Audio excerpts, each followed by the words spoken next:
नमस्कार दोस्तों, मेरी कहानी का शीर्षक है समाधान के लिए स्वयं के अंदर झांको। कठिन परिस्थितियों में हम सभी आमतौर पर बाहर से सहायता की अपेक्षा करते हैं।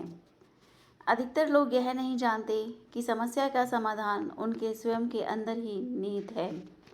इस कहानी से यह बात स्थापित हो जाएगी।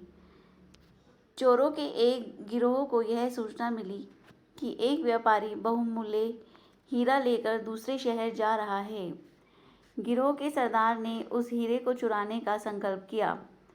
व्यापारी ट्रेन से जा रहा था और चोर ने भी उसी डिब्बे में अपनी बर्थ सुरक्षित कर ली। गाड़ी में बैठते ही चोर ने व्यापारी से दोस्ती बढ़ानी चाहिए और उसके व्यवहार से व्यापारी को शक हो गया। दोनों को रात एक साथ सफ़र करना था और इससे बचने का कोई उपाय नहीं था। सुबह हुई और दोनों अपने स्टेशन पर पहुंचने के करीब आ गए।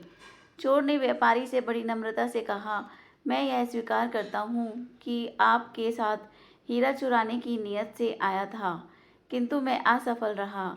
यह जीवन में मेरी पहली हार है। मैं आपको वचन देता हूँ कि मैं अपना यह दुष्कर्म सदा के लिए त्याग दूंगा। केवल आप मुझे यह बता दें कि आपने हीरा कहाँ रखा है।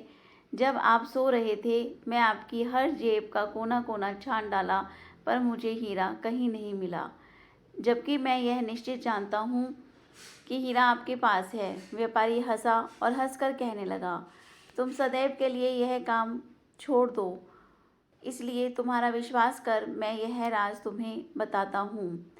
कल जब तुम अपना कोट टांग कर शौचालय गए, मैंने हीरा तुम्हारे कोट की जेब में डाल दिया। तुम मेरे सोने के बाद रात भर हीरा मेरे कपड़ों में ढूंढते रहे। फिर जब तुम हार कर सो गए तो मैंने हीरा तुम्हारे कोट से निकाल लिया। फिर मैं तुम्हारे उठने तक जागता रहा। तुम असफल इसलिए हुए क्योंकि तुम हीरा बाहर ढूंढते रहे, जबकि वह सारी रात तुम्हारी ही कोट की जेब में पड़ा हुआ था। हमें नहीं ज्ञात कि चोर ने अपनी प्रतिज्ञा रखी या नहीं, पर यदि आपने इस कहानी का अर्थ समझ लिया तो जीवन में सफलता का गुण आपने सीख लिया। समाधान अपने अंदर खोज करो और अधिक संभावना यह है कि तुम्हारा प्रयास हमेशा सफल ही होगा। धन्यवाद।